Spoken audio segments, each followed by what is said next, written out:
નમસ્કાર, પ્રણામ, સ્વાગત છે તમારું આપણી યુટ્યુબ ચેનલમાં। મિત્રો, આજની કહાની એક પારિવારિક અને સમજવા લાયક કહાની બનવાની છે, એટલે તમને વિનંતી છે કે આ કહાનીને અંત સુધી ધ્યાનથી સાંભળજો અને પસંદ આવે તો વિડીયોને લાઈક, શેર અને નવા હોય તો ચેનલને સબસ્ક્રાઇબ જરૂરથી કરજો। તો ચાલો શરૂ કરીએ આજની કહાની। સાંજના 7 વાગી રહ્યા હતા, પરંતુ વિમળાબહેનનું દિલ હજુ પણ એ માનવા તૈયાર નહોતું કે તેમનો દીકરો તેમને આમ છોડીને જઈ શકે છે। જેમ જેમ સમય વીતી રહ્યો હતો તેમ તેમ દિલ પર દિમાગ હાવી થઈ રહ્યું હતું। પોતાના પતિના ગયા પછી તેમણે ઘર દીકરાના નામે કરી દીધું। તો શું ખોટું કર્યું? તેનું જ તો ઘર છે, પરંતુ તેની માં તેના માટે પારકી ક્યારે થઈ ગઈ એ તેમને ખબર જ ન પડી। બીજા ઘરની દીકરીને શું શું દોષ આપવું, જ્યારે પોતાનો દીકરો જ માને બોધ સમજાવવા લાગ્યો। કિસ્મતથી થાકેલા હારેલા વિમળાબહેનને સમજાતું નહોતું કે હવે કરવું તો શું કરવું। પોલીસ વાળાઓએ પોતાના માટે ચા મંગાવી અને એક કપ ચા વિમળાબહેનને પણ આપી। ત્યારે જ એક નવયુવાન આવ્યો। પોલીસ વાળા તેને શ્યામ નામથી બોલાવી રહ્યા હતા। આજ સુધી કોઈ દીકરો પોતાના માં કે બાપને છોડીને ગયો છે ખરો? પોલીસ વાળાએ વિમળાબહેન તરફ ઇશારો કર્યો। કહ્યું તો પહેલો નવયુવાન બોલ્યો, અમ્મા, તમે ચિંતા ન કરો, મારું નામ શ્યામ છે। હું આશરે નામથી વૃદ્ધ લોકો માટે ઘર ચલાવી રહ્યો છું। તમે ત્યાં જઈ શકો છો। ધન્યવાદ બેટા, પરંતુ જ્યારે મારા દીકરાએ જ મને પારકી કરી દીધી, તો હવે તારા પર બોજ બનાવવા નથી માંગતી। ગરડાઓએ ને બોજ સમજવા વાળાએ કેમ નથી વિચારતા કે તેઓ કોઈ અમરવેલ ખાઈને નથી આવ્યા? તેઓ પણ ક્યારેક ને ક્યારેક ગરડા થશે જ। અમ્મા, તમે મારા પર બોજ નથી, સરકાર તરફથી પણ મને મદદ મળે છે। તમે મારી સાથે ચાલો, તમારી ઉંમરના ઘણા મળશે ત્યાંના બેટા। ગરડી જરૂર થઈ છું, પણ લાચાર નથી। અમ્મા, તો પછી તમે જશો ક્યાં? જ્યાં મને મારા શ્યામ લઈ જશે। તો પોલીસ વાળાએ કહ્યું, અમ્મા, આમ તો અમે તમને જવા નહીં દઈએ। ઘરનું કે કોઈ સગાનું સરનામું હું બતાવી દો તો તમને ત્યાં છોડાવી દઈશું, નહીં તો પછી તમારે શ્યામ સાથે જ જવું પડશે। જ્યારે દીકરાએ જ પોતાની માને આ હાલતમાં એકલી છોડી દીધી, તો ક્યાં સગાઓનું નામ આપવું? વિમળાબહેને મનમાં વિચાર્યું અને પછી બોલ્યા કે બેટા, મારી એક બહેન છે, તેનું સરનામું જેવું તેવું યાદ છે, અને તો તને જણાવી દઈશ। વિમળાબહેને ખોટું બોલી દીધું। જો સાચું બોલ્યા હોત તો તેમને શ્યામ સાથે જવું પડત, અને સ્વાભિમાની વિમળાબહેનને મંજૂર નહોતું કે કોઈની દયા પર જીવે। તેમની સાડીમાં કુલ રૂપિયા 100 બાંધેલા હતા। તેમણે 1 રૂપિયો કાઢીને શ્યામને આપ્યો અને કહ્યું, બેટા, મારા ખાવા માટે કંઈક લઈ આવ, કદાચ ખાઈને થોડું મગજ ચાલે અને હું મારી બહેનના ઘરનું સરનામું યાદ કરી શકું। તો શ્યામ થોડી વારમાં શાકપુરી લઈને આવ્યો। વિમળાબહેને જમ્યા પછી કહ્યું કે બેટા, મારે શૌચ માટે જમવું છે। શ્યામ પોલીસ વાળાઓને કહીને તેમને એક શૌચાલય પાસે લઈ ગયો। લાઈન લાગેલી હતી તો વિમળાબહેનને શ્યામને કહ્યું કે બેટા, હું અહીં બેસી જાઉં છું, તું ક્યાં સુધી ઊભો રહીશ? હું આવી જઈશ, તું જાના। માજી, તમે આ ભીડમાં ખોવાઈ જશો, હું પેલી બાજુ બેસું છું, તમે ત્યાં આવી જજો। ઠીક છે બેટા। શ્યામ થોડે દૂર જઈને બેસી ગયો। લાઈન ઘણી લાંબી હતી। તે પોતાના મોબાઈલથી કોઈની સાથે વાતો કરવા લાગ્યો। અડધા કલાક પછી શ્યામ ત્યાં પહોંચ્યો, પરંતુ વિમળાબહેન ત્યાં ન હતા। લોકોને પૂછતા ખબર પડી કે તેઓ ઘણા સમય પહેલા અહીંથી જતા રહ્યા હતા। તો શ્યામે કેમ્પ પર ઝડપથી પગલાં ઉપાડ્યા। કેમ્પ પહોંચીને જોયું તો ત્યાં પણ નહોતા। પછી તેણે પોલીસ વાળાઓને બધી વાત જણાવી। આટલી ભીડમાં વિમળાબહેનને શોધવા સહેલા નહોતા। વિમળાબહેન બસ કદમ આગળ વધી રહ્યા હતા। ત્યાં કઈ તરફ જવું છે એ તો તેમને ખબર જ નહોતી। જેમ જેમ તેમના કદમ આગળ વધી રહ્યા હતા, તેમ તેમ દિમાગમાં તેમની યાદો પાછળ કદમ માંડી રહી હતી। તેમને આજે પણ પોતાના દીકરા મુકેશની એ છબી યાદ હતી જ્યારે પહેલીવાર તેના મોઢેથી માં શબ્દ નીકળ્યો હતો ત્યારે તેઓ નિહાલ થઈ ગયા હતા. કેવી રીતે તેમણે તેમને ચલાવતા શીખવ્યું, પછી દોડતા અને ભણતા વિચારતા વિમળા બહેનની આંખોમાંથી આંસુઓની ધારા વહેવા લાગી. જે યાદો તેમને ક્યારેય સુખનો અનુભવ કરાવતી હતી આજે એ જ તેમને પીડા આપી રહી હતી. મારો મુકેશ એટલો મોટો થઈ ગયો કે હવે તેને પોતાની માની જરૂર જ નથી રહી. પોતાના ભૂતકાળ અને વર્તમાનમાં ગૂંચવાયેલા વિમળા બહેન ભીડમાંથી ઘણા દૂર નીકળી આવ્યા હતા. હવે પગ પણ સાથ નહોતા આપી રહ્યા. રસ્તાના કિનારે એક મોટો પથ્થર હતો. તેઓ તેના પર જઈને બેસી ગયા અને ધીમે ધીમે ગણગણવા લાગ્યા. આ પથ્થર પણ હારેલા થાકેલા લોકોને કેટલું સુકૂન આપે છે. છતાં ખબર નથી કે કેમ આ લોકો માણસોને પથ્થર દિલ કહે છે. લગભગ 10 મિનિટ આરામ કર્યા પછી વિમળા બહેન ફરી અજાણી મંજિલ તરફ કદમ વધારવા લાગ્યા. રાતના લગભગ 8 વાગી રહ્યા હતા. તેમને ક્યાંક દૂરથી મંદિરની ઘંટડીનો અવાજ આવી રહ્યો હતો તો આપોઆપ વિમળા બહેનના કદમ એ તરફ વળી ગયા. હવે આવા પ્રભુજી મારી નૈયા પાર લગાવજો. આ દ્રઢ નિશ્ચય તેમને એક નવી ઉર્જાથી ભરી દીધા. ઘરડીઓનો સ્વર તેમના દરેક કદમ સાથે તેજ થતું જઈ રહ્યો હતો. તેઓ પણ મંદિરમાં જઈને હાથ જોડીને ઊભા રહી ગયા. આરતી પછી પ્રસાદ વિતરણ થયું. પ્રસાદ ગ્રહણ કરીને તેમણે મંદિરમાં લાગેલા નળથી પાણી પીધું અને મંદિર પરિસરમાં બનેલી બેન્ચ પર જઈને બેસી ગયા. લોકોની ભીડ ધીમે ધીમે ઓછી થઈ રહી હતી. ખૂબ થાકેલા હોવાને કારણે વિમળા બહેનની આંખ લાગી ગઈ. અમ્મા કોની સાથે આવ્યા છો? મંદિરના પૂજારીએ વિમળા બહેનને પૂછ્યું તો વિમળા બહેને કોઈ ઉત્તર ન આપ્યો. ઘર ક્યાં છે તમારું? ઘર નથી, એમણે ધીમેથી કહ્યું. તો પંડિતજી બોલ્યા કે અમ્માજી તમે આમ અહીં તો ન રહી શકો. તો વિમળા બહેને કહ્યું તમે ચિંતા ન કરો પંડિતજી, હું કાલે સવારે અહીંથી જતી રહીશ. તો પંડિતજી ત્યાંથી જતા રહ્યા અને જ્યારે સવાર થઈ તો જોયું કે બેન્ચ ખાલી હતી. વિમળા બહેન પહેલા જ જતા રહ્યા હતા. તેઓ કમજોર જરૂર હતા પરંતુ તેમના ઘરડા હાડકામાં આજે પણ ખુદદારી જીવંત હતી. તેમણે પોતાની સાડીના પાલોમાંથી 10ની નોટ કાઢીને એક ચા વાળાને આપી જે સાયકલ પર ચા વેચી રહ્યો હતો.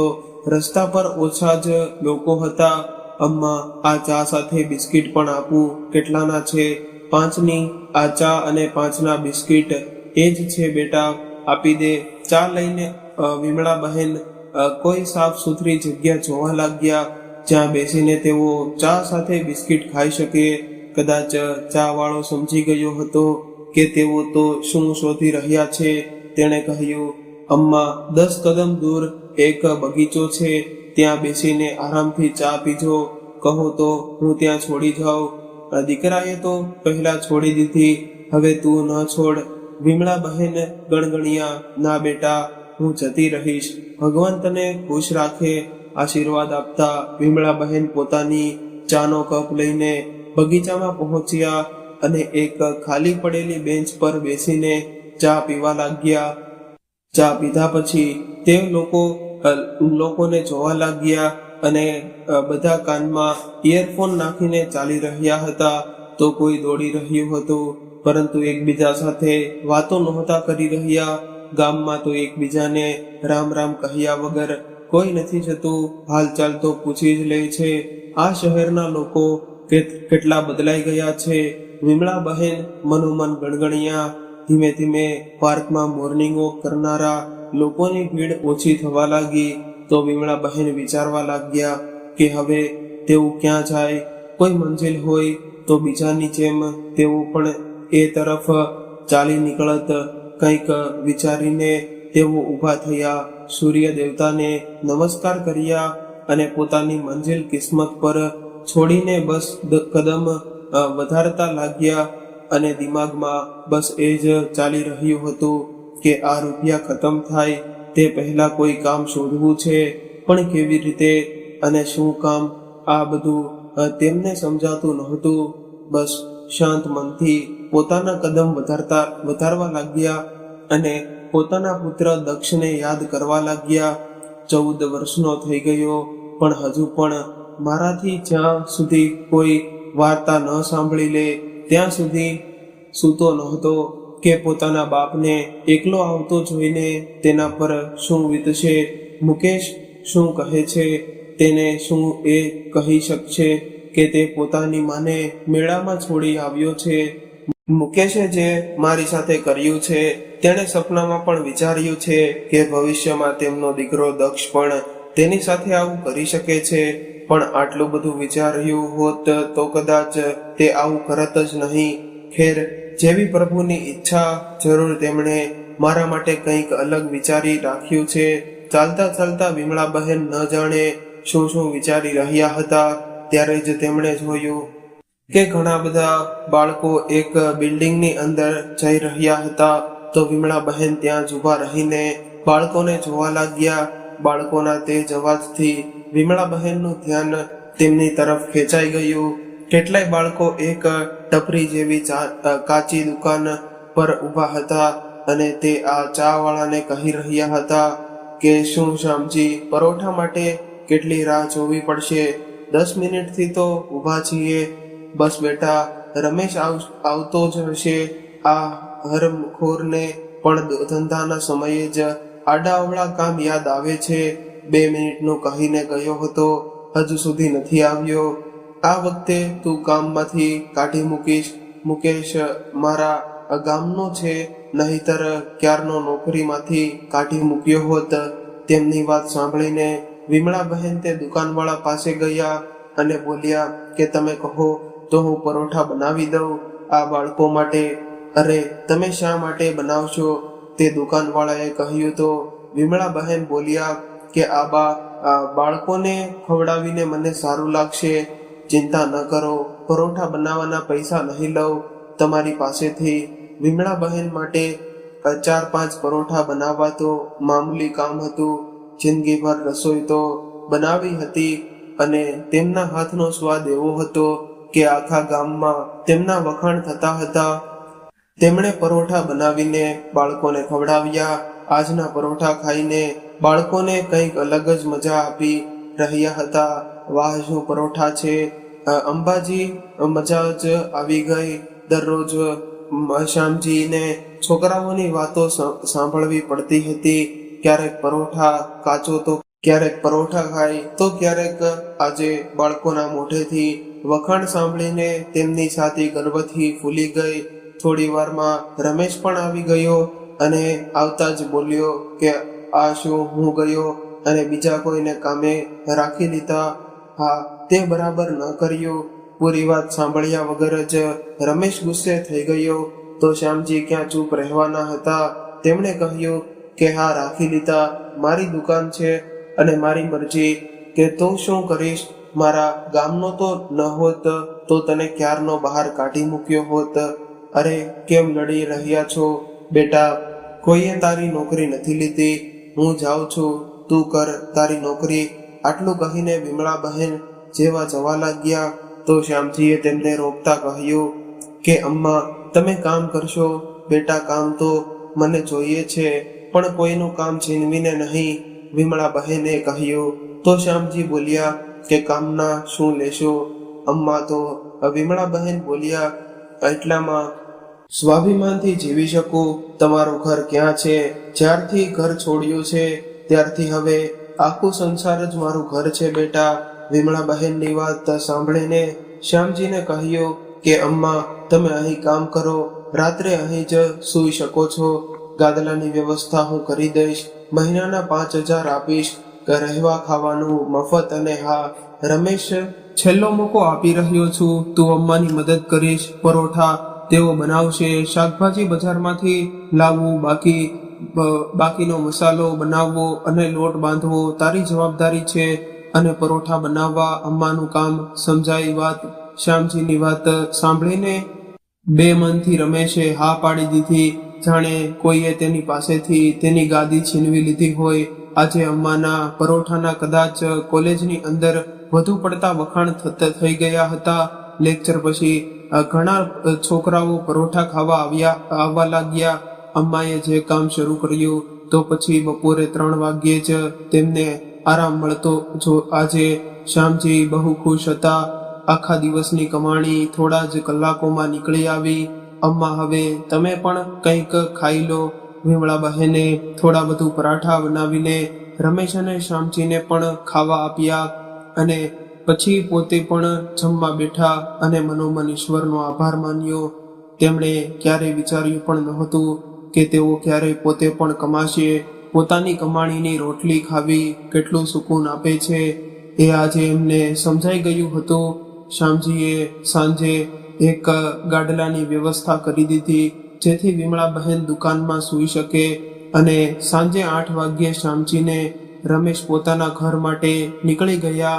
હવે વિમળા બહેન એકલા રહી ગયા. માણસ જ્યારે એકલો હોય છે ત્યારે તેને પોતાનાઓની યાદો પોતાની તરફ ખેંચી લે છે. વિમળા બહેન પણ એ યાદોમાં ખેંચાઈ રહ્યા હતા. કહેવાય પણ છે કે મૂળ કરતા વ્યાજ વધુ વહાલું હોય છે. તેમને પોતાના પુત્ર દક્ષની યાદ સતાવી રહી હતી.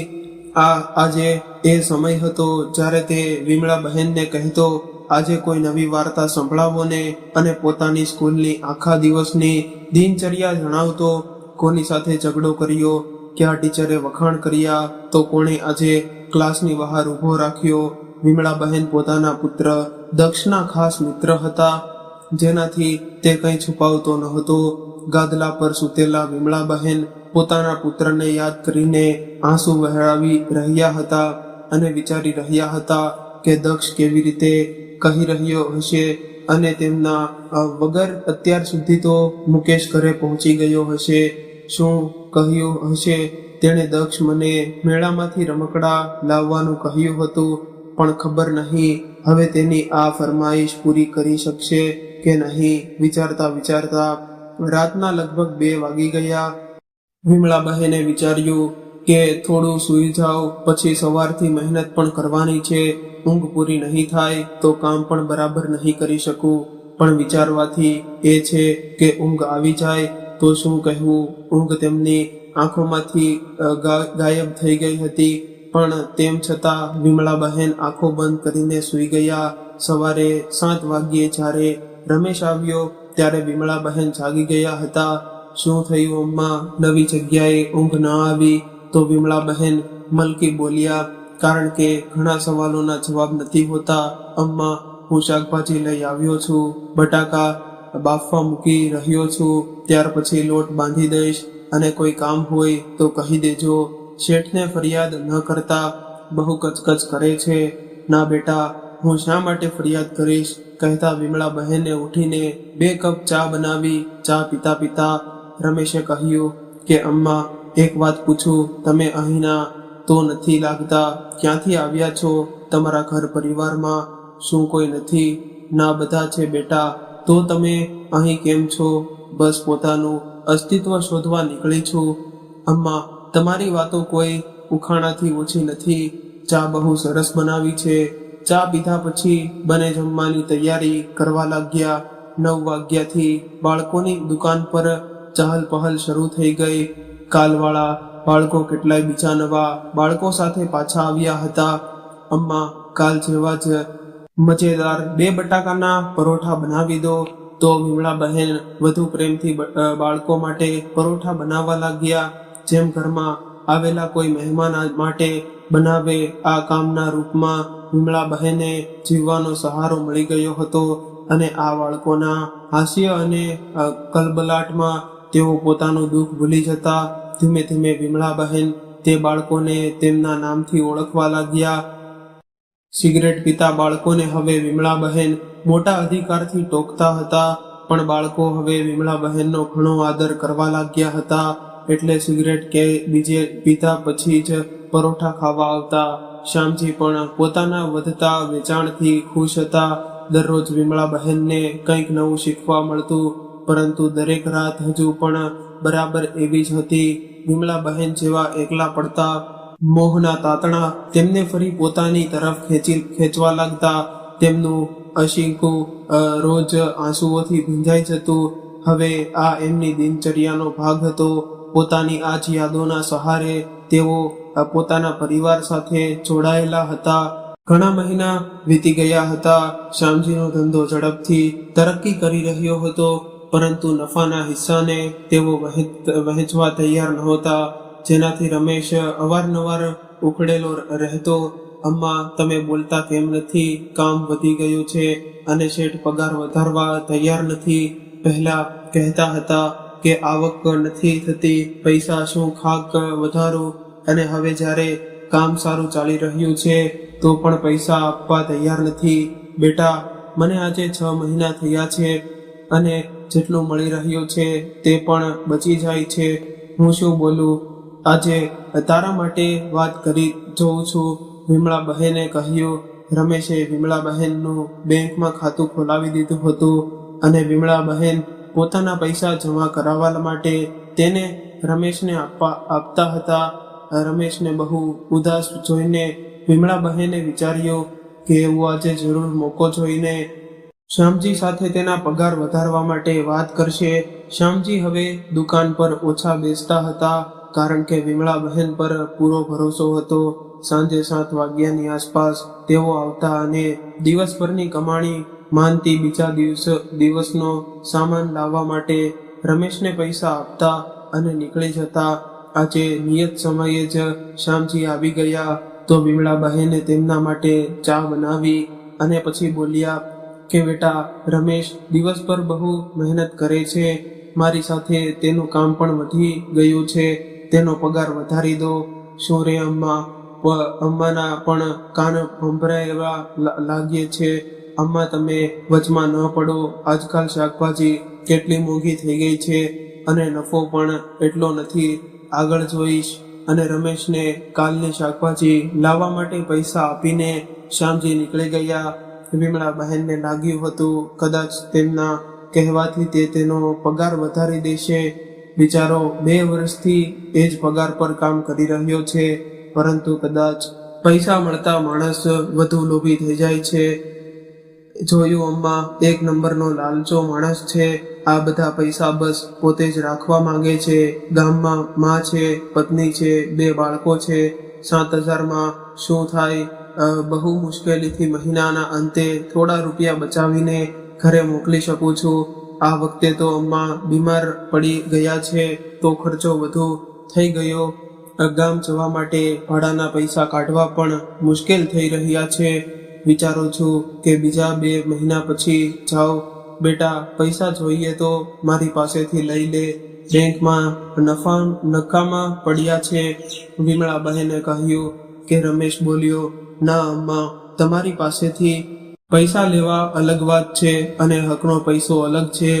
2 વર્ષથી એ જ પગારમાં કામ કરું છું. હવે અહીં મન નથી લાગતું. બેટા, ધીરજ રાખ, આગળ સારું થશે. અમ્મા, કેમ આપણે બંને મળીને નવો ધંધો શરૂ ન કરીએ? મહેનત તો આપણે બંને જ કરીએ ને નફો આખાય છે, અને ત્યારે મહેનત પણ આપણી હશે અને નફો પણ આપણો હશે. બેટા, મુશ્કેલીમાં શ્યામજીએ મને સહારો આપ્યો અને આમ સારું ન લાગે. એકવાર ફરી મોકો જોઈએ કે તારા માટે વાત કરી લઈશ. ઠીક છે માં, ચાલો હવે હું જાઉં છું, પછી કાલે આવીશ. અમે તો નોકર માણસ છીએ. જુઓ ક્યાં સુધી ભગવાનના શેઠની જાગરી કરાવે છે. થોડા દિવસો વધુ વીતી ગયા. હવે રમેશ કામે તો આવતો, પણ તેનું કામમાં મન નહોતું લાગતું. વિમળા બહેન તેનો ઉદાસ ચહેરો જોઈને દુઃખી થઈ જતા. આ દરમિયાન તે ઘણીવાર શ્યામજીને તેનો પગાર વધારવાની ભલામણ કરી ચૂક્યા હતા, પણ જાણે તેમના કાન પર જૂ પણ નહોતી સરકતી. વિમળા બહેન પોતાનું કામ એ જ ઉત્સાહથી કરી રહ્યા હતા. બાળકોને સારું ભોજન બનાવીને ખવડાવવું તેમને બહુ ગમતું હતું. અમ્મા, એક કોબીનું પરાઠું હજી બનાવી દો ને, થોડું કડક શેકજો, ગૌરવે કહ્યું. તો વિમળા બહેને હસીને કહ્યું કે હા, મને ખબર છે તને કડક અને નીરજને મુલાયમ પરોઠા ગમે છે. પરોઠા બનાવતા બનાવતા વિમળા બહેનની નજર પાસે ઉભેલા એક છોકરા પર પડી. તેની ઉંમર લગભગ 15 વર્ષે હશે અને દેખાવમાં ગરીબ ઘરનો છોકરો લાગી રહ્યો હતો. પરોઠાની ઉડતી સુગંધ તેના ખાલી પેટમાં કદાચ વધુ તીવ્ર ઈચ્છા જગવી રહી હતી. તે લાલચોયેલી નજરથી ત્યાં જ જોઈ રહ્યો હતો. વિમળા બહેને તેને પોતાની પાસે બોલાવ્યો અને કહ્યું કે પરોઠા ખાઈશ. તેણે હામાં માથું હલાવ્યું અને ધીમેથી કહ્યું, પૈસા નથી. કાંઈ વાંધો નહીં બેટા, ત્યાં બેસ, હું તને આપું છું. પિન્ટુ અને નીરજનો પરોઠો બનાવ્યા પછી વિમળા બહેને તે છોકરા માટે પરોઠું બનાવી દીધું. તે છોકરો કદાચ બહુ ભૂખ્યો હતો. તેણે ગરમ પરોઠું જ મોંમાં મૂકી દીધું અને તેનું મોં બળી ગયું. બેટા આરામથી ખાઈ લે, પાણી પી લે, બીજું પરોઠું બનાવી દઉં છું. તેણે ફરી એકવાર હામાં માથું હલાવ્યું અને પરોઠું ખાતો જોઈ વિમળા બહેને પોતાના પુત્ર દક્ષની યાદ આવી ગઈ. આટલો મોટો થઈ ગયો છતાં ઘણીવાર જીદ કરતો, મને આજે તારા હાથે ખવડાવ. વિમળા બહેનની યાદોમાં ખોવાયેલા જતા કે શ્યામજીનો અવાજ તેમના કાને પડ્યો. આને પરોઠાના પૈસા આપ્યા છે કે નથી આપ્યા? કેમ, શું થયું? હું આટલી મહેનતથી કમાઉં છું. જો આજે દિવસે ન આવ્યો હોત તો ખબર જ ન પડત કે તમે લોકોને અહીં કંગણ ખોલી રાખ્યો છે. વિમળા બહેનને શ્યામજીની આ વાતો સારી ન લાગી. તેમણે કહ્યું, બેટા મારા પગારમાંથી કાપી લે. સારું, જોઈ લીધું તો પગારમાંથી કાપી લેજે. ના જોયું હોત તો મારા પૈસા આમ જ લૂંટાવતી હોત. આજે શ્યામજીની વાત સાંભળીને વિમળા બહેનને અનુભવાઈ રહ્યું હતું કે નોકરીમાં કેટલી મજબૂરી હોય છે. ખોટા ન હોવા છતાં પણ સાંભળવું પડે છે. શ્યામજી કંઈક બીજું બોલે તે પહેલા જ રમેશ બોલી પડ્યો કે સરખી રીતે વાત કરો, એ તમારાથી ઉંમરમાં ઘણા મોટા છે. શ્યામજીએ પોતાની દુકાનમાં નોકરી કરવાની આ વાત કઈ રીતે સહન થાય તે તેના પર ગુસ્સે થઈ ગયો. માહોલ જોઈને તે છોકરો અડધો પરોઠું છોડીને જ ક્યાંક ચાલ્યો ગયો. વિમળા બહેનને બહુ દુઃખ થતું અને ત્યાં બેઠેલા છોકરાઓ પણ હવે આ લડાઈમાં સામેલ થઈ ગયા હતા. અમ્માએ કોઈ ઊંચા અવાજે બોલે એ તેમને ક્યાં સહન થતું હતું. આટલા અવાજોમાં વિમળા બહેનનો અવાજ કોણ સાંભળતું હતું? થોડીવાર પછી રમેશ અને વિમળા બહેન રસ્તા પર બેઠા હતા. શ્યામજીએ બંનેને કામમાંથી કાઢી મૂક્યા હતા. કોલેજના કેટલાય છોકરાઓ પણ તેમની પાસે જ ઊભા હતા. અમ્મા, તમે પરેશાન ન થાવ. બેટા, મને મારી નહીં રમેશની ચિંતા છે. હું તો એકલી છું. તેમાં કામથી તેના આખા પરિવારનું પેટ ભરાય છે. અમ્મા, તમે મારી ચિંતા ન કરો. હું તો આમ પણ કંટાળી ગયો હતો. આની સાથે કામ કરતા કરતા પરોઠાનો જ ધંધો કરીશું અને અહીં જ કરીશું. જોઈએ છીએ શું કરે છે. આ અને આનાથી વધારે કમાઈને બતાવીશું. એક ચૂલો અને ટેબલનો જ ઇંતજામ કરવાનો છે, કરી લઈશું. કંઈ ને કંઈક જુગાડ. ઠીક છે બેટા, તું ઈચ્છે તો પણ આ જ હતો તો પોતાનું કામ શરૂ કરે. જે થાય છે તે સારા માટે થાય છે. આજે રાત્રે ક્યાં જશો અમ્મા? ગૌરવે પૂછ્યું. જ્યારે અમારા ભગવાન મને લઈ જશે. અમ્મા, તમે મારી સાથે ચાલશો? આપણે બંને મળીને કામ શરૂ કરીશું. તો તમે એકલા કઈ રીતે રહી શકો છો? રમેશે કહ્યું. તો વિમળા બહેન મજબૂર થઈને રમેશ સાથે ચાલી નીકળ્યા. રૂમ પર પહોંચતા જ રમેશે કહ્યું કે આવો અમ્મા, અમારા ગરીબ ખાનામાં તમારું સ્વાગત છે. બેટા, મારા માટે તો આ કોઈ મહેલથી ઓછું નથી. અમ્મા, બેસવા અને સૂવા માટે આ છે. જે છે બહુ સારું છે બેટા. ગાદલું એટલું મોટું તો નહોતું કે જેના પર બે લોકો સૂઈ શકે. એટલે વિમળા બહેન બેસે તે પહેલા રમેશે ગાદલા નીચેથી ચટાઈ કાઢી. અમ્મા, તમે ગાદલા પર સૂઈ જજો, હું ચટાઈ પર સૂઈ જઈશ. બેટા, માને ઊંઘ ત્યારે જ આવે છે જ્યારે મા પોતાના બાળકને શાંતિથી સૂતો જુએ છે. વિમળા બહેને કહ્યું કે હું તો રમેશ ઉદાસ થઈ ગયો. બેટા, આ મુશ્કેલ સમય પણ પસાર થઈ જશે. હા અમ્મા, માની દુઆઓમાં બહુ તાકાત હોય છે. સારું કહો, શું ખાશો? આગળનો ભાગ ઘરમાં શું રાખ્યું છે? બેટા, શાક તો નથી અમ્મા, હું બહારથી લઈ આવું છું. બેટા દાળ ચોખા છે તો ખીચડી બનાવી આપું? હા અમ્મા, એ તો મળી જશે. અને રમેશે 2 ડબ્બા કાઢીને અમ્મા સામે મૂકી દીધા અને નીચે ગયો. થોડી વાર પછી પાછો આવ્યો તો તેના હાથમાં એક ચાદર હતી. અમ્મા, આ મારા માટે એક જ ચાદર હતી એટલે બીજી લેવા ગયો હતો. વિમળા બહેન વિચારી રહ્યા હતા કે આની સાથે મારો કોઈ સંબંધ તો નથી, છતાં મારા માટે આટલું કરી રહ્યો છે. સાચું છે કે ઘણીવાર લોહીના સંબંધો કરતાં પ્રેમના સંબંધો વધુ ગાઢ બની જાય છે. ખીચડી ખાતા ખાતા બંને વાતો કરવા લાગ્યા. અમ્મા, હું જમીને બહાર જાઉં છું અને કાલ માટે એક ચૂલો અને ટેબલનો ઇંતજામ કરી લઉં છું. કાલથી જ આપણે કામ શરૂ કરી દઈશું.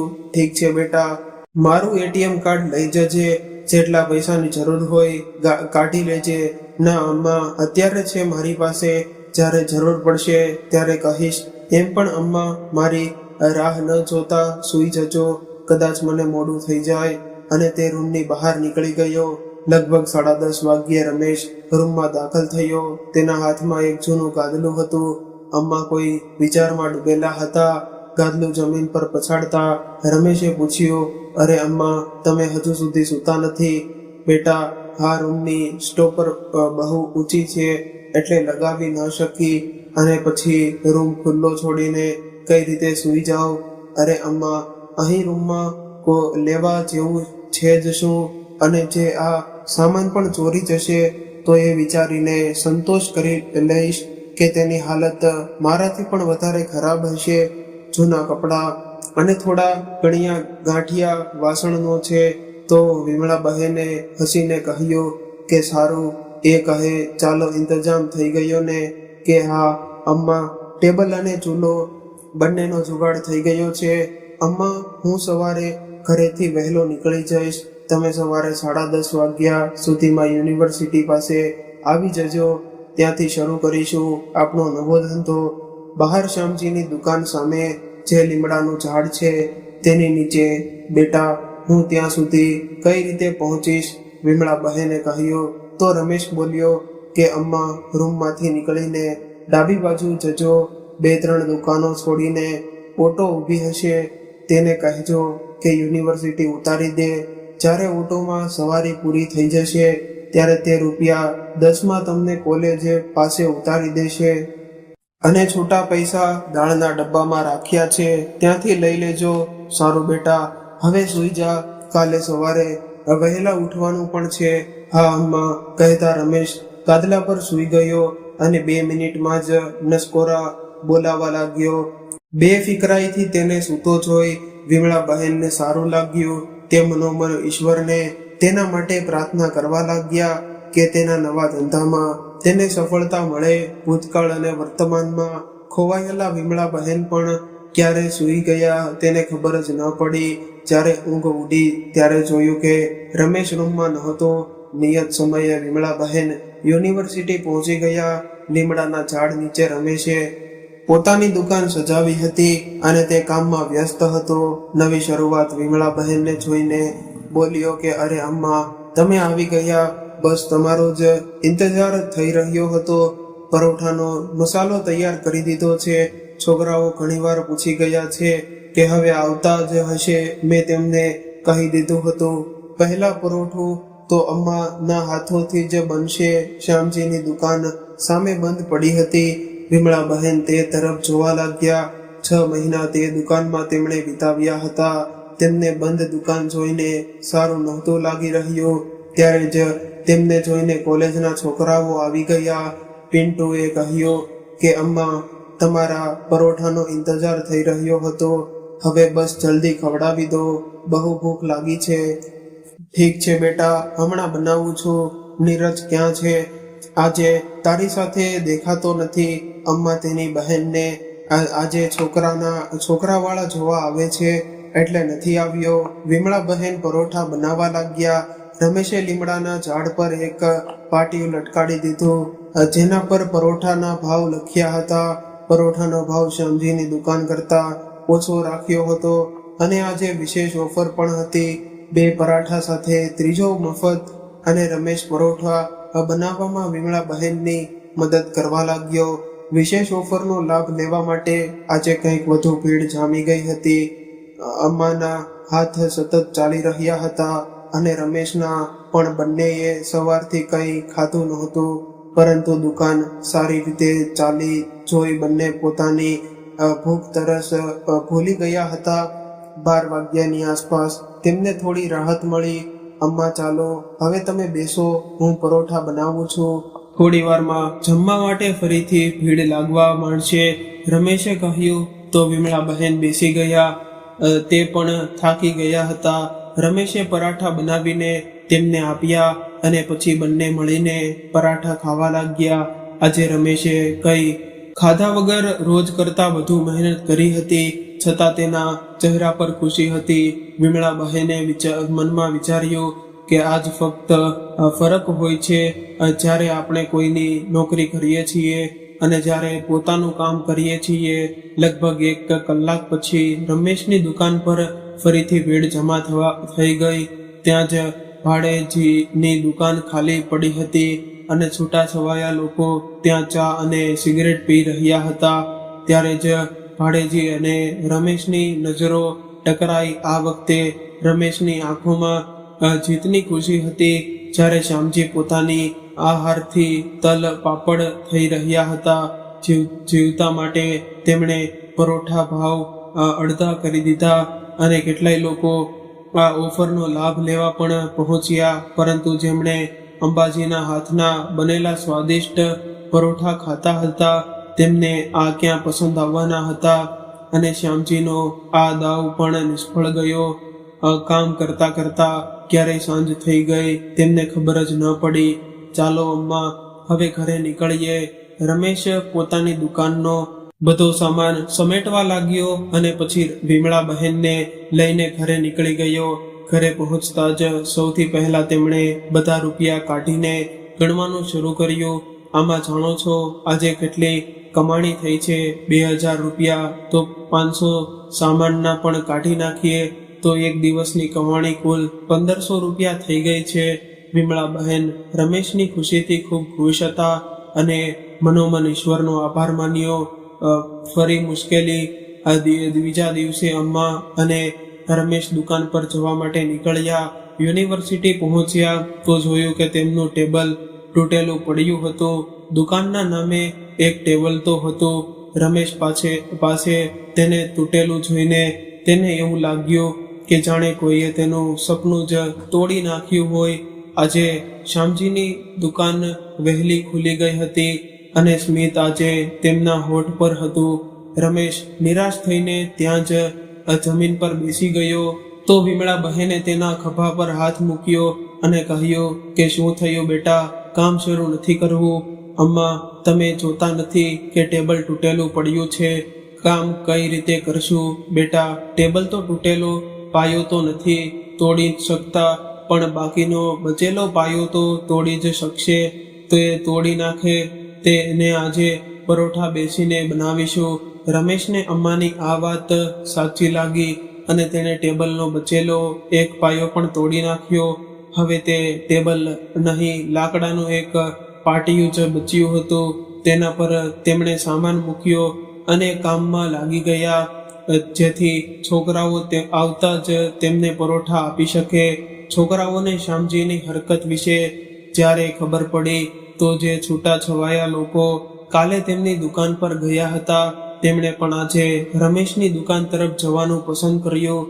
આજે ફરીએ એકવાર રમેશની દુકાન પર ભીડ હતી અને શ્યામજી માખીઓ મારી રહ્યા હતા. તે પોતાની આ હારથી અખડાઈ ઉઠ્યા અને તેમના હાથ નીચે કામ કરતો નોકર આજે તેમની દુકાનની સામે દુકાન લગાવીને તેમને પડકાર આપી રહ્યો હતો. પોતાની હાર જોઈને મંજૂર ન હતી. કહેવાય પણ છે કે મોહબ્બત અને જંગમાં બધું જ જાય છે. શ્યામજી અપમાનનો આ ઘૂંટડો પીને ચૂપ રહેનારો અને માના નહોતા અને શ્યામજીના ઈરાદાઓની અજાણ રમેશ પોતાના કામમાં લાગેલો હતો. રમેશ આજે ગ્રાહકોની સંખ્યા વધતી જોઈને વધુ ખુશ હતો. કોઈ પોતાની સફળતાથી ખુશ હતું તો કોઈને આગળ વધતું જોઈને ઈશારાની આગમાં બળી રહ્યું હતું. આજના દિવસનું કામ પૂરું કર્યા પછી રમેશ પોતાનો બધો સામાન લઈને વિમળા બહેન સાથે ઘર તરફ નીકળી ગયો. આજે તે લાકડાની પાટી પણ પોતાની સાથે લઈને ગયો. તેને શ્યામજીના ઈરાદા પર બિલકુલ ભરોસો નહોતો. અમ્મા, મને આ લાલચુ માણસ પર બિલકુલ ભરોસો નથી. કાલે ખબર નહીં આ શું કરી બેસશે. બેટા, એ કંઈ પણ કરી લે, પણ થશે એ જ જે ઈશ્વરને છે. તું સૂઈ જા. બસ પોતાની મહેનત પર ભરોસો રાખ. જે આપણા હાથમાં છે પણ તેના પર ધ્યાન આપ. જે નથી તેને વિચારીને ખોટા પરેશાન થઈને શું ફાયદો? હા અમ્મા, તમે સાચું કહી રહ્યા છો, રમેશે કહ્યું.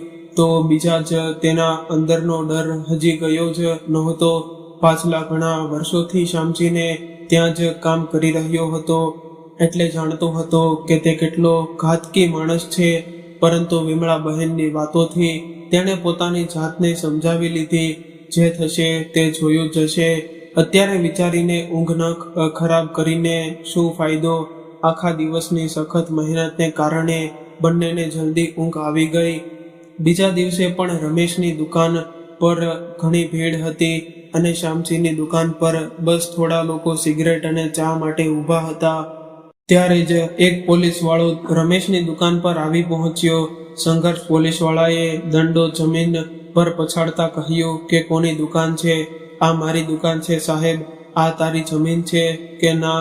સરકાર, બસ હજી 2 દિવસ થયા છે, અહીં થોડો ધંધો લગાવીએ, રમેશે ગભરાતા કહ્યું. તો પોલીસવાળો બોલ્યો કે જ્યાં જગ્યા મળી ત્યાં દુકાન લગાવી દીધી. પોતાના બાપનો રાજ સમજી રાખ્યો છે. હટાવવા દુકાન હમણાં નહીં તો હું હટાવું મારી રીતે. એવું ન કહું સરકાર. આ તમારી રોજી રોટી છે અને હમણાં દુકાન બંધ કર. પોલીસવાળાએ રમેશ અને વિમળા બહેનની એક ન સાંભળી અને પોતાના દંડાથી તેમનો બધો સામાન પાટિયા પરથી જમીન પર પાડી દીધો અને બોલ્યો કે આજે સામાન ફેંક્યો છે, કાલે ફરી દેખાયો તો તને ફેંકી દઈશ, સમજ્યો? એટલું કહીને પોલીસવાળો રસ્તાની બીજી તરફ શ્યામજીની દુકાન પર જઈને સિગરેટ પીવા લાગ્યો. બધો સામાન રસ્તા પર પડ્યો, ધૂળ ખાઈ રહ્યો હતો. રમેશ પોતાની કિસ્મત પર રડી રહ્યો હતો અને વિમળા બહેને તેના ખભા પર હાથ મૂક્યો અને બોલ્યા કે ચાલો ઘરે જઈએ. કહીને વિમળા બહેન રસ્તા પર પડેલા બટાકા ઉઠાવવા લાગ્યા. તેમની મદદ માટે કોલેજના કેટલાય છોકરાઓ પણ આવી ગયા. વિમળા બહેને કોલેજના છોકરાઓને કહ્યું કે બેટા, એક ટેમ્પોનો ઇંતજામ કરી દે. છોકરાઓએ જલ્દી જ એક ટેમ્પોની વ્યવસ્થા કરી દીધી. ત્યારે ગૌરવ બોલ્યો કે અમ્મા, હવે કાલથી તમે નહીં આવો. તો વિમળા બહેન કંઈ જવાબ ન આપી શક્યા. ત્યારે પિન્ટુએ રમેશને કહ્યું કે રમેશભાઈ, કંઈ મદદ જોતી હોય તો સંકોચ ન કરતા અને તમારું સરનામું તો આપી જાઓ. રમેશે પોતાનું સરનામું જણાવ્યું અને ચૂપચાપ ઓટોમાં બેસી ગયો. રૂમ પર પહોંચીને રમેશ ગાદલા પર સૂઈ ગયો. તો વિમળા બહેને પૂછ્યું કે ચા બનાવું કે બેટા? ના અમ્મા. વિમળા બહેને જતા 2 કપ ચા બનાવી અને 1 કપ લઈને તે આવ્યો. ના અમ્મા, નહીં પી શકું હું. આંસુઓના રૂપમાં એનું દર્દ બહાર આવી ગયું. બેટા, હિંમત ન હાર. આટલી હિંમત લાવવું ક્યાંથી? એમાં સાચું તો કરે છે ચોર લૂંટારાઓ ઈમાનદારીથી. લોકો પૈસા ક્યાં કમાવા દે છે?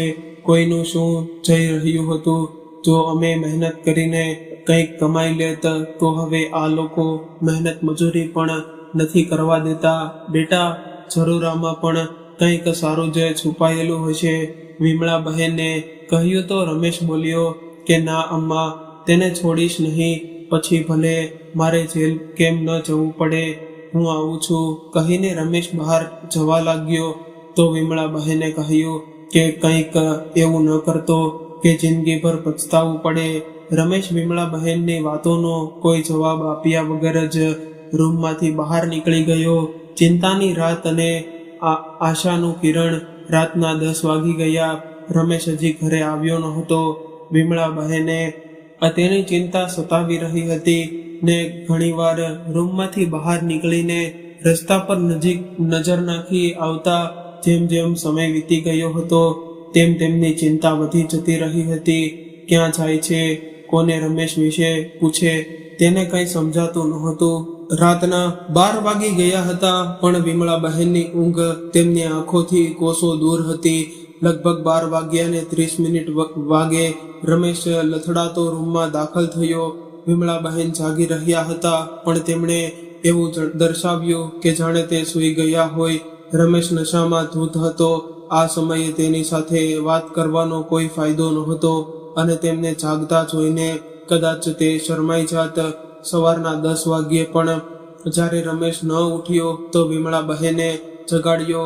અરે ઉઠવું નથી કે અમ્મા, માથું દુખે છે, ઉઠાતું નથી, આજે કામે નથી જવું કે અમ્મા, હવે શું જાતે જ માર ખાવા જવું? ત્યાં એ નીચ મને ક્યાંય કામ નહીં કરવા દે.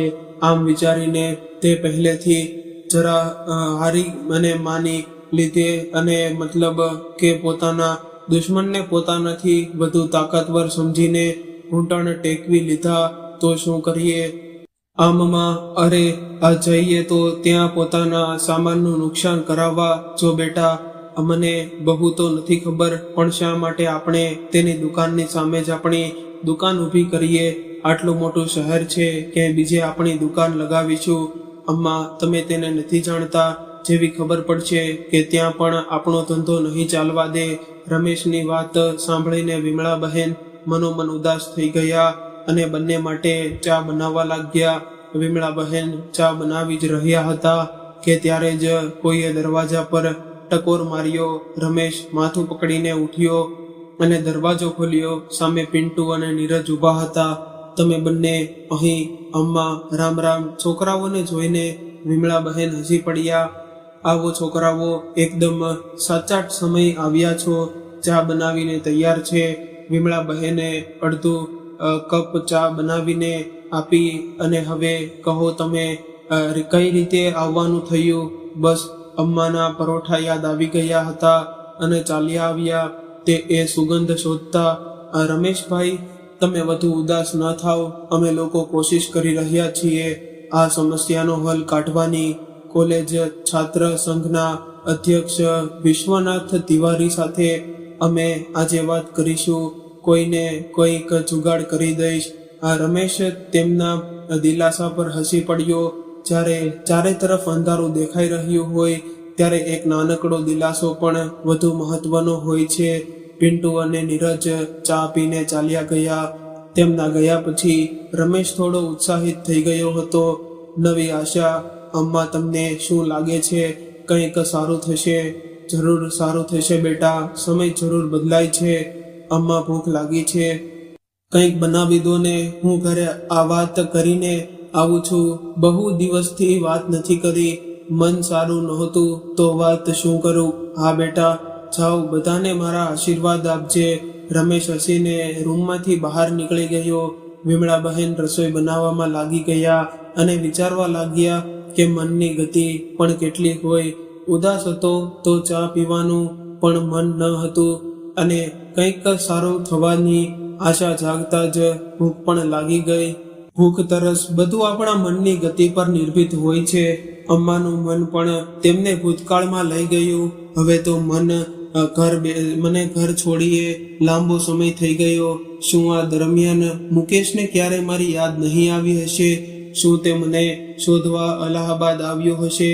દક્ષ હજી પણ મને યાદ કરતો હશે કે ભૂલી ગયો હશે?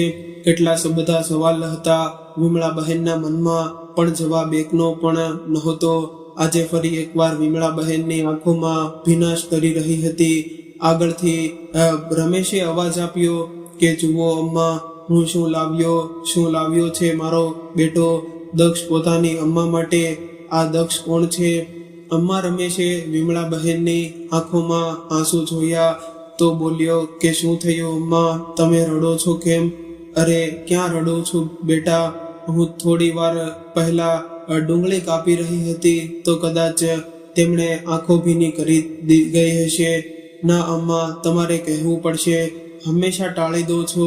કોણ છે આ દક્ષ જેના નામથી મને બોલાવવા માટે મારો પુત્ર છે? બહુ વહાલો અમ્મા, તમારું મારું ઘર પરિવાર છે, તો તમે અહીં કેમ છો? બેટા, જો બધા સવાલોના જવાબ હોત તો હું અહીં થોડી હોત. હું તો હવે એક સૂકા પાંદડા જેવી છું, જ્યાં હવા મને વહાળી લઈ જાય છે, વહી જાઉં છું. આ જેવી પ્રભુની ઈચ્છા. ચાલ હવે તું જમી લે, નહીતર ઠંડુ થઈ જશે. હા અમ્મા, તમે જમવાનું લગાવો, હું હમણાં હાથ ધોઈને આવ્યો. જમતા જમતા વિમળા બહેને પૂછ્યું કે ઘરમાં બધા કેમ છે? બધા ઠીક છે અમ્મા, બસ પૈસાના કારણે છોકરાનું ભણતર ન અટકે. જલ્દી કંઈક થઈ જાય તો સારું થશે. બેટા ચિંતા ન કર. બંને વાતો કરી રહ્યા હતા કે કોઈએ દરવાજા પર ટકોરા માર્યા. રમેશે દરવાજો ખોલ્યો તો ફરીથી ત્યાં જ પિન્ટુ અને નીરજ ઊભા હતા. તેમની સાથે એક છોકરો બીજો હતો.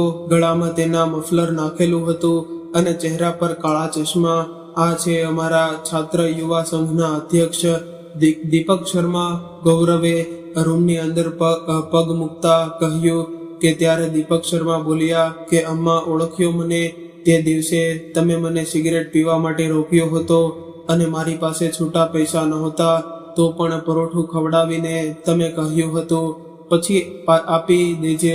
વિમળા બહેને હસીને કહ્યું કે હા યાદ છે બેટા. સમાધાન અને નવી શરૂઆત તો પહેલા તો અમ્મા આ ₹10 લો અને ઉધારી પૂરી કરો. બેટા ચા બનાવું કે ના અમ્મા? હવે તો તમારા હાથના મૂળાના પરોઠા ખાવા છે, એ પણ કોલેજની સામે જોઈને. એ કોણ માયનો લાલ તમારી દુકાન હટાવે છે? પણ બેટા એ પોલીસ વાળો. અરે ટેન્શન કેમ લો છો અમ્મા? મારા જીજાજી થાણા ઇન્ચાર્જ છે. કોઈની હિંમત નહીં થાય તમને કંઈ કહેવાની. તમે કાલથી તમારી દુકાન લગાવવાનું શરૂ કરો. કોઈ તકલીફ હોય તો મને ફોન કરી લેજો. મારો નંબર નોટ કરી લો. તો રમેશે તેના નંબર લઈ લીધા. ચાલો અમ્મા, હવે હું જાઉં છું, દીપક શર્માએ કહ્યું. તો પિન્ટુ અને નીરજ ખોણા તેની સાથે ચાલી નીકળ્યા. તેના ગયા પછી રમેશ ખુશીથી ઝૂમી ઉઠ્યો. અમ્મા ચાલો, તમે તૈયાર થઈ જાઓ. આજે જ શિવશંકર ભગવાનના દર્શન કરીને આવીએ છીએ. રાત સુધીમાં આવી જઈશું અને કાલથી ધંધાની નવી શરૂઆત કરી દઈશું. ઠીક છે બેટા, કહીને વિમળા બહેન જલ્દીથી તૈયાર થયા અને થોડી વાર પછી બંને મંદિર માટે નીકળી ગયા. પાછા આવતા આવતા તેમને રાતના 11 વાગી ગયા. જલ્દીથી આવીને સૂઈ ગયા, કારણ કે સવારે વહેલા ઉઠવાનું હતું. 8 વાગ્યે જ્યારે વિમળા બહેનની આંખ ખુલી તો રમેશ બજાર જવાની તૈયારી કરી રહ્યો હતો. અમ્મા, હું નીકળી રહ્યો છું, તમે 1 કલાક પછી આવી જજો. તમારા માટે ચા બનાવીને રાખી છે.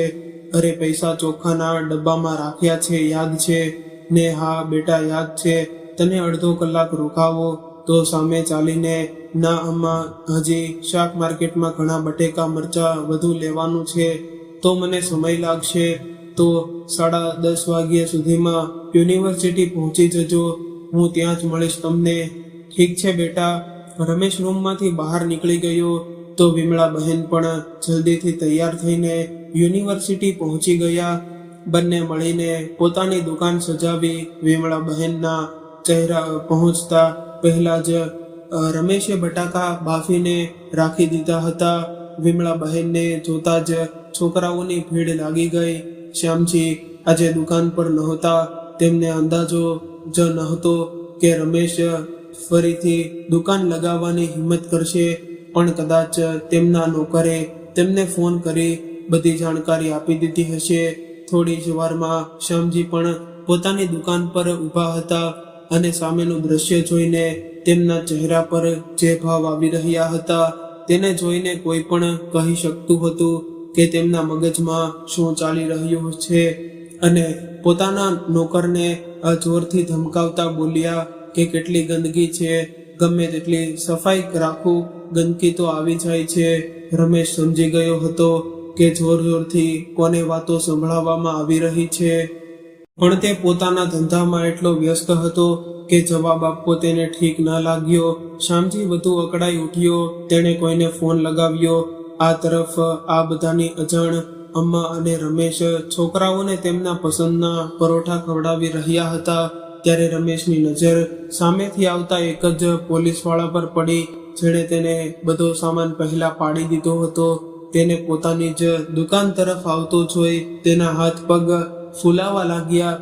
રમેશે ધીમેથી કહ્યું કે અમ્મા, સ્ટવ બંધ કરી દો. વિમળા બહેને તેનો કાંપતો અવાજ સાંભળ્યો તો ઉપર માથું ઉચકીને જોયું તો સામેથી પોલીસવાળો પૂરા રોપમાં પોતાની દંડો હલાવતો આવી રહ્યો હતો. તને પ્રેમથી સમજાવ્યો, અહીં દુકાન ન લગાવવી તો સમજ ન આવી કે કોઈએ સાચું જ કહ્યું છે કે લાતો કે ભૂત બાતો સે નહીં માનતે. સાહેબે તો હું હવે મારી સામે જવાબ પણ ચલાવીશ. અને પોલીસવાળો રમેશ પર હાથ ઉપાડવાનો જ હતો ત્યારે જ કોઈક પાછળથી તેના ખભા પર હાથ મૂક્યો. કોણ છે બે? કહેતા પોલીસવાળાએ પાછળ વળીને જોયું. અરે મહેશભાઈ, તમે બહુ દિવસે દેખાયા. ક્યાંક બહાર ગયા હતા? કે હા, બહારથી ગંદકી સાફ કરવા ગયો હતો. હવે પાછો આવી ગયો છું અહીંથી સફાઈ કરવા. અને એક વાત યાદ રાખજે, આ અમારો માણસ છે. આજ પછી એને કંઈ કહેતા પહેલા મારી સાથે વાત કરજે. તો પોલીસવાળો હાથ છોડતો ચૂપચાપ ત્યાંથી નીકળી ગયો. મહેશભાઈએ રમેશના ખભા પર હાથ રાખતા કહ્યું કે હવે કોઈ તને પરેશાન નહીં કરે, આરામથી કામ કર. કોશિશ કરી રહ્યો છું કે યુનિવર્સિટીની અંદર જ તને કોન્ટ્રાક્ટ અપાવી દઉં. ખેર, અત્યારે તો તું અહીં પોતાનું કામ ચાલુ રાખ. વિમળા બહેને રમેશનો આભાર માન્યો. વિમળા બહેને મહેશભાઈનો આભાર માન્યો અને શ્યામજી રમેશની ખુશી જોઈને બહુ પરેશાન થઈ રહ્યા હતા. તેમને પોતાની હાર સહન નહોતી થઈ રહી. પણ મહેશભાઈના આ મામલામાં પડ્યા પછી તેમને ખબર હતી કે હવે કંઈ નહીં કરી શકે, નહીંતર તેમને દુકાન ચલાવવી મુશ્કેલ થઈ જશે. રમેશની ખુશી સહન ન થવાને કારણે તેમણે પોતાની દુકાન આજે વહેલી બંધ કરી દીધી અને ત્યાંથી નીકળી ગયા. સફળતા અને બદલાવ. સાંજે ઘરે આવ્યા પછી રમેશે વિમળા બહેનને કહ્યું કે અમ્મા, હું વિચારી રહ્યો છું કે ચાનો વેપાર પણ શરૂ કરી દઉં. શ્યામજીની દુકાન જ બંધ કરાવી દઉં. બહુ પરેશાન કર્યો છે એણે મને, હવે એનો વારો છે.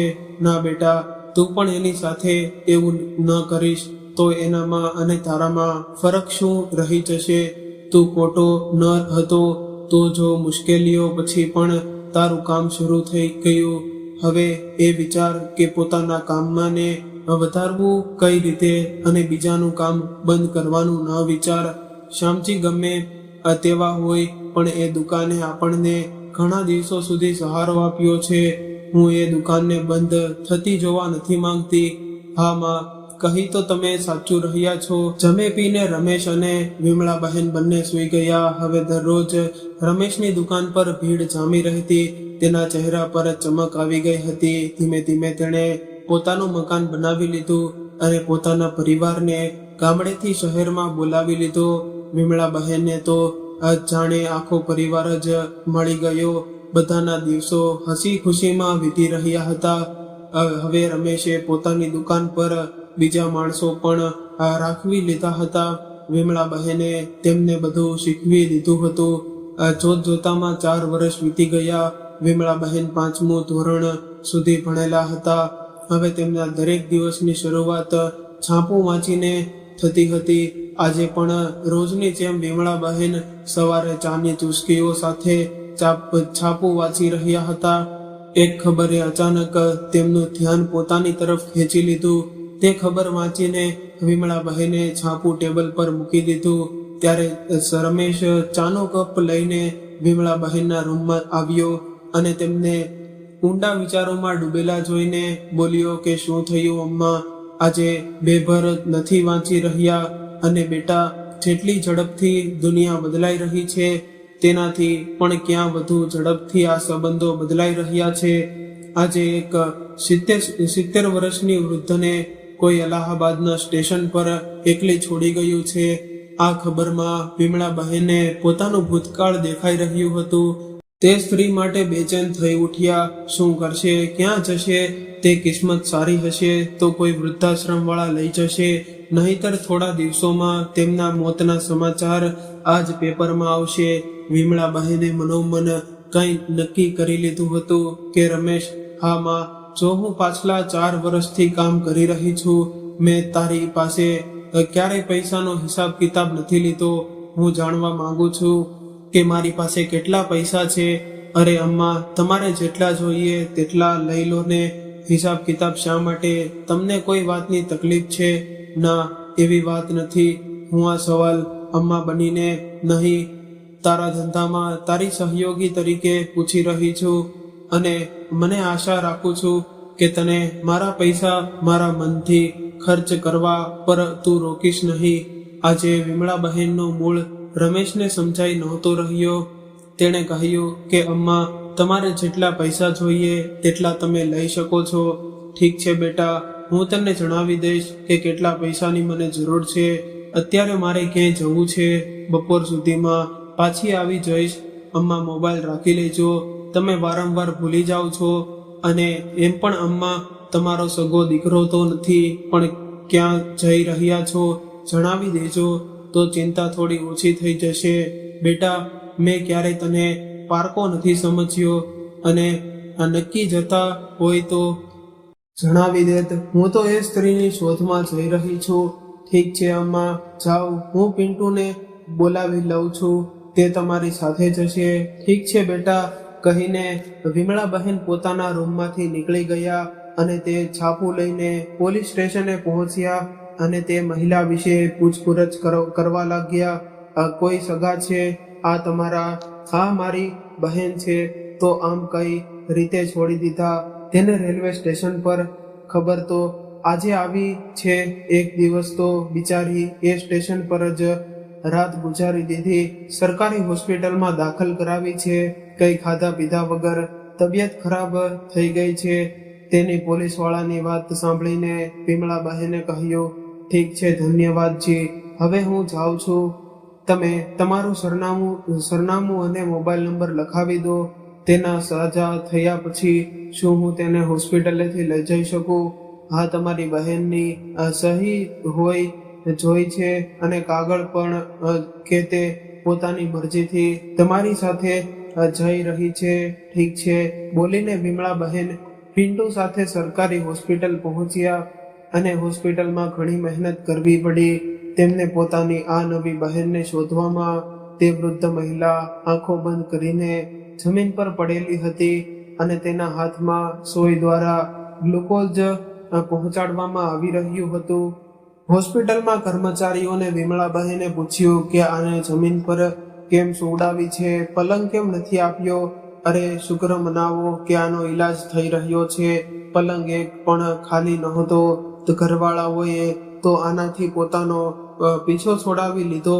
અમે ઈલાજ કરી તો રહ્યા છીએ, એમ કહેતા તે કર્મચારી બે પહેરવાથી નીકળી ગયો અને વિમળા બહેન થોડી સેકન્ડ સુન્ન રહી ગયા. ત્યારે તેમને સામેથી એક ડોક્ટર આવતા દેખાયા. ડોક્ટર સાહેબ, આમને શું થયું છે? શું આમને ઘરે લઈ જઈ શકાય છે? તો ડોક્ટરે પૂછ્યું કે આમને બહુ કમજોરી છે, હમણાં સજા થયા પછી લઈ શકો છો. તો વિમળા બહેને પિન્ટુને થોડા પૈસા આપીને બહારથી દાડમનો રસ લઈ આવવા કહ્યું. ડોક્ટર સાહેબના પણ આ કંઈ બોલવા કેમ નથી? આમને ઊંઘથી દવા આપી છે, જાગે ત્યારે બસ રોતા રહે છે, રાત્રે પણ જાગતા રહે. 1 કલાકમાં ઉઠી જશે, દવાનો અસર પૂરી થઈ જશે. વિમળા બહેનથી બધું સારું ભલા કોણ જાણે છે કે પરિવાર દ્વારા તરછોડ્યા પછી આ ઊંઘ ક્યાં ગાયબ થઈ જાય છે. તે જમીન પર બેસીને તે વૃદ્ધનો હાથ પોતાના હાથમાં લઈને પંચાળવા લાગ્યા. ધીમે ધીમે તે વૃદ્ધે પોતાની આંખો ખોલી અને વિમળા બહેન અને પિન્ટુ બંને તેના પર અજાણ્યા ચહેરા હતા. અને તું મને પોતાની બહેન સમજ. પિન્ટુ દાડમનો રસ લઈ ગ્લાસમાં નાખી દે. બેટા, વિમળા બહેને પિન્ટુને કહ્યું. તે વૃદ્ધ હજી પણ નવાઈથી તે બંનેને જોઈ રહી હતી. બધુંના વિચાર પહેલા રસ પી લે, બહુ કમજોર થઈ ગઈ છો. ડોક્ટર સાહેબે કહ્યું છે, જો બહેન આજે તું જે સ્થિતિમાં છે, 4 વર્ષ પહેલા એ જ સ્થિતિ હું પણ વોવી ચૂકી છું. તારું દર્દ બહુ સારી રીતે અનુભવી શકું છું. જ્યારે પોતાના હાથ છોડી દે છે ત્યારે લાગે છે કે જાણે દુનિયા જ ખતમ થઈ ગઈ છે. મને પણ એવું જ લાગ્યું હતું, પણ હવે લાગે છે કે આજે જે થાય છે તે સારા માટે થાય છે. મારા દીકરાએ મને છોડી નહોતી તો આ જાતે જ કમા સમયમાં ખાવામાં જે સુકૂન હતો મળે છે તે સમજી ન શકત. હંમેશા તેમના રહેમ પર જીવતી અને તેમના માટે એક બોજ બની રહેતી. એ જ સ્વાભિમાનથી હું તને પણ જીવતી જોવા માંગુ છું. પોતાની જાતને બોજ અને લાચાર ન સમજ, હું તારી સાથે છું. તે વૃદ્ધા રડતા રડતા બોલી, પણ જીવવું કોના માટે? જીવવાની ઈચ્છા પણ ખતમ થઈ ગઈ છે. પોતાના માટે જીવન એવું જ જીવ છે જ્યાં સુધી જીવિત હો અને શાંતિ જીવ, કોઈના મોહતાજ અને લાચાર બનીને નહીં. આ ઉંમરમાં હું શું કરીશ? અને ઘણું બધું કરી શકીશ, પણ પહેલા પોતાની તબિયત સંભાળ.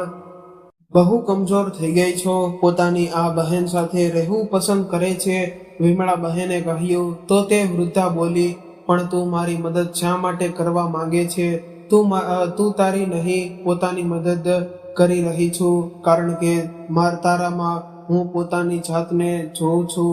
લો અમ્મા, આ ફળ કપાવીને લઈ આવ્યો છું, પિન્ટુએ કહ્યું. તો વિમળા બહેને ફળોની ભરેલી પ્લેટને વૃદ્ધા પાસે મૂકી દીધી અને તેની ઘરે લઈ જવા માટે ડોક્ટર પાસે વાત કરવા ચાલી ગયા. તો ડોક્ટરે કહ્યું, તમે આમને ઘરે લઈ જઈ શકો છો, પણ ખાવા પીવાનું ખાસ ધ્યાન રાખવું પડશે. થોડી દવાઓ છે. તેમને સામે રસ ખવડાવ્યો. વિમળા બહેને હોસ્પિટલની બધી ઔપચારિકતાઓ પૂરી કરી અને પછી તેમને લઈને પોલીસ સ્ટેશન ગયા અને ત્યાં તે વૃદ્ધને પોલીસના આપેલા એક કાગળ પર સહી કરવા કહ્યું. મને લખતા નથી આવડતું. ઠીક છે, અંગૂઠો લગાવી દો. પછી વિમળા બહેન તેમને લઈને ઘર તરફ નીકળી ગયા. ઘરે પહોંચીને વિમળા બહેને ઘરનું તો દરવાજો ખખડાવ્યો. રમેશે દરવાજો ખોલ્યો. વિમળા બહેન સાથે તે વૃદ્ધને જોઈને કઈ ન બોલ્યો, બસ હસી દીધો. ત્યારે વિમળા બહેને કહ્યું કે આ મારો દીકરો છે. જેમ તું હવે મારી બહેન છો. અવાજો સાંભળીને પણ રમેશની પત્ની રૂમમાંથી બહાર ન નીકળી અને વિમળા બહેન તેને પોતાના રૂમમાં લઈ ગયા અને પલંગ પર સુવડાવી દીધા.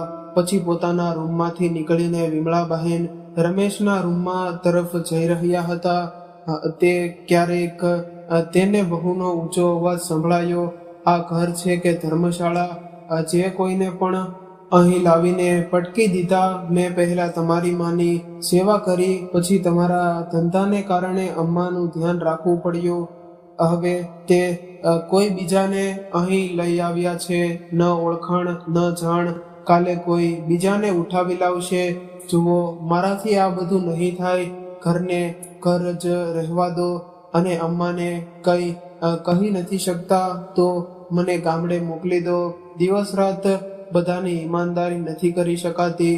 હું વહુની વાત સાંભળીને વિમળા બહેને પોતાના પગલા પાછા ખેંચી લીધા અને જાતે જ રસોડામાં ચા બનાવવા ચાલી ગયા. 2 કપ ચા લઈને પહેલા રમેશના રૂમમાં ગયા. લે બહુ, આજે તારા હાથની ચા પી. અમ્મા, આની શું જરૂર હતી? અરે બેટા, મારી બહેન માટે ચા બનાવી રહી છું તો વિચાર્યું કે તમારા લોકો માટે પણ બનાવી દઉં. બેટા, હું વિચારી રહી છું કે એક અલગ ઘર લઈ લઉં. હવે મારી બહેન પણ આવી ગઈ છે. રમેશ સમજી ગયો હતો કે અમ્માએ તેમની વાતો સાંભળી લીધી છે, પણ અમ્મા રમેશ કંઈ બોલવાનો જ હતો કે ત્યારે તેમની પત્નીએ તેને કોણી મારીને વિમળા બહેન બોલ્યા કે બેટા, આજે હું ઉંમરના 2 જબડા ઉપર છું. ત્યાં હવે બસ મારી એક જ ઈચ્છા બચી છે કે કોઈને પણ વૃદ્ધાવસ્થામાં દરની ઠોકરો ખાતા ન જોઈ શકું.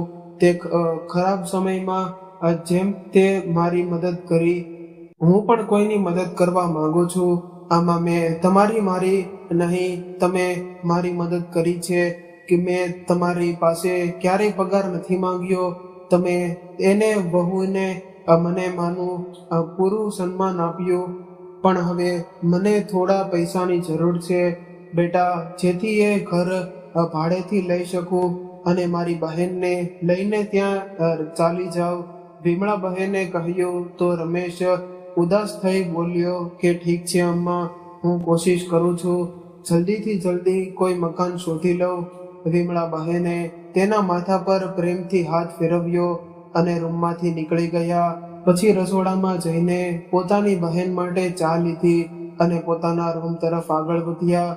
1-2 દિવસમાં રમેશે વિમળા બહેન માટે એક નવું ઘર જોઈ લીધું અને તે પોતાની બહેન સાથે ત્યાં રહેવા ચાલ્યા ગયા. જ્યારે રમેશ તેમને ભાડાના ઘરમાં છોડીને આવ્યો અને જવા લાગ્યો ત્યારે તેની આંખો ભરાઈ આવી. તેણે વિમળા બહેનને પગે લાગી કહ્યું કે અમ્મા, માફ કરી દેજો, મને ક્યારેક ક્યારેક મજબૂરીમાં ઘરની શાંતિ માટે કેટલાય પગલાં લેવા પડે છે. કોઈ પણ જરૂર હોય તો મને કોલ કરી દેજો. મેં ઘરનું ભાડું આપી દીધું છે. તમારા બેંક એકાઉન્ટમાં રૂપિયા 2 લાખ નાખી દીધા છે. હવે દર મહિને તમારા ખાતામાં પૈસા નાખતો રહીશ. બેટા, પોતાના દિલ પર કોઈ બોજ બિલકુલ ન રાખતો કે તે કંઈક ખોટું કર્યું છે. તે બહુ ખોટી નથી, તેનું બહુ બિલકુલ ઠીક છે. હવે મને ઘરની નહીં, ખરેખર એક સહારાની જરૂર છે, જ્યાં લોકો પોતાનું જીવંત સંધ્યામાં આશરો પામી શકે. હવે અમારો આ જ ઉદ્દેશ છે કે બહુ અને બાળકોને મારા આશીર્વાદ આપજે અને જ્યારે સમય મળે ત્યારે બાળકોને મારી સાથે મળાવતો રહેજે.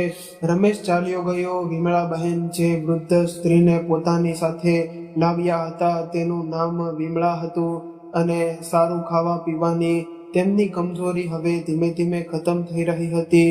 વિમળા બહેને મળીને તેમને એક વાતનો સંતોષ થયો કે તે એકલી નથી જેની સાથે તેના બાળકોએ આવું કર્યું. પહેલા તેને લાગ્યું હતું કે તેમની પરવરિશમાં કોઈ ખામી છે, પણ લાગે છે કે હવે સમય બદલાઈ રહ્યો છે. જે માણસ જૂની નકામી વસ્તુઓને પોતાના ઘરમાં નથી રાખવા માંગતો, તેમ એ દિવસ તેના મા બાપ પણ તેમના માટે જૂના થઈ જાય છે. હવે વિમળા બહેને પોતાનો અલગથી ધંધો શરૂ કરી દીધો. સુમિત્રા બહેનને અથાણું બહુ સારું બનાવતા આવડતું હતું, તેમ એટલે તેમની પાસે અથાણું બનાવડાવી લેતા અને પોતે પરાઠા બનાવી લેતા. જેમ છોકરાઓ વચ્ચે વિમળા બહેનના પરોઠા પ્રસિદ્ધ હતા, તેમજ જલ્દી સુમિત્રા બહેનનું અથાણું પણ મશહૂર થઈ રહ્યું હતું. તો વિમળા બહેન અથાણાના નાના નાના પેકેટ બનાવીને દુકાન પર રાખવા લાગ્યા.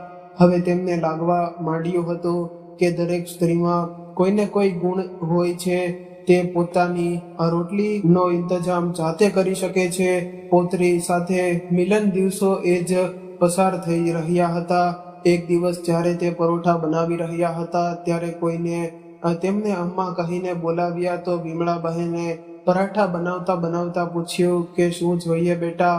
એક વાર્તા જોઈએ અમ્મા. આ સાંભળીને વિમળા બહેને નજર ઊંચી કરીને જોયું તો સામે તેમનો પુત્ર દક્ષ ઊભો હતો, પણ તેને ઓળખવામાં વિમળા બહેને થોડી સેકન્ડોનો સમય લીધો. આ 5 વર્ષોમાં દક્ષ ઘણો લાંબો થઈ ગયો હતો. ચહેરા પર હલકી મૂછો પણ આવી ગઈ હતી. દક્ષ બેટા, વિમળા બહેને કહ્યું.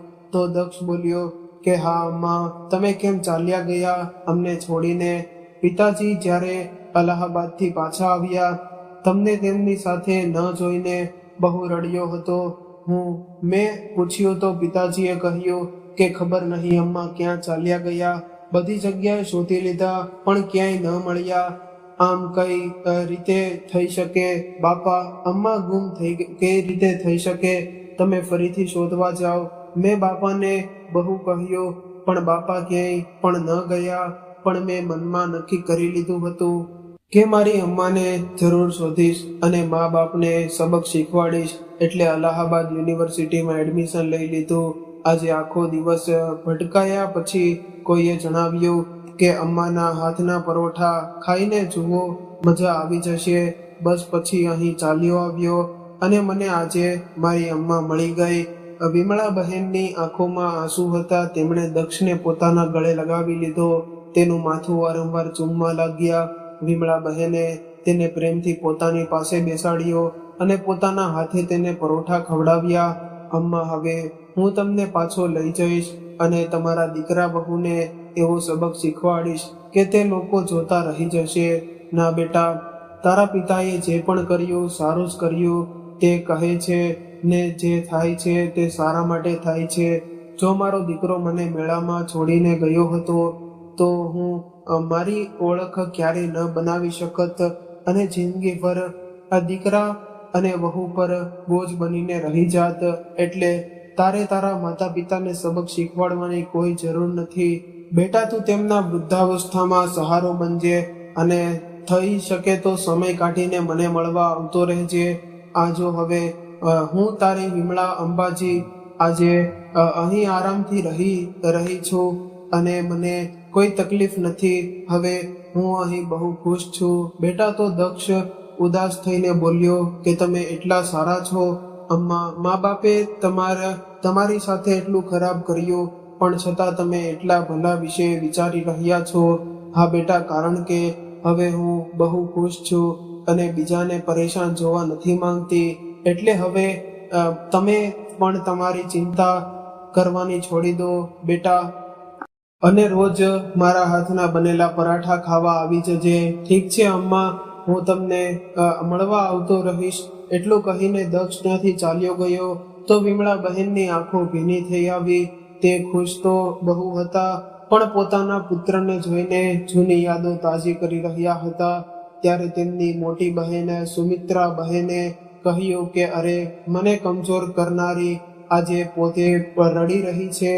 ના બહેન, તે પોતાનાને બહુ વર્ષો પછી જોયો. તે તો આંખો ભીની ચાલી આવી ગઈ.